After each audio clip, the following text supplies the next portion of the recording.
Ұят болды, масқара ұят болды. Қалай айтсам болады, қалай түсіндірсем болады сіздерге.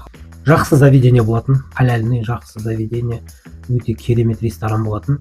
Чек выше среднего. Сондай класстағы заведение. Бірақ ол менің ең бірінші жұмыс орным болды. В общем, обычный жұмыс күні обедкі зашив бітті. Сағат 3-тің кезі жатқанбыз. Бір кезде администратор жүгіріп келіпті. Администратор жас қыз болатын. Кешкі 6-ға банкет алдым. 2 табақ 5 бармақ деп бастап жатыр да. Тоқта деймін.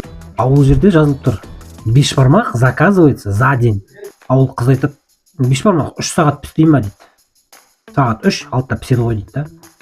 Етің бар ма дейміз. Қане етің дейміз да. Енді мен алып қойдым, табыңдаршы дейді. Холодильникті ақтарып әйтеуір ет таптық, бір қаз таптық.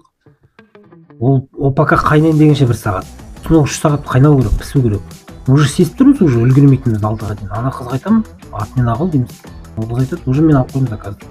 Қалай звондап айтамын, ұялып тұр. Онда күтесің дедік. Ренжімейсің, күтесің дедік.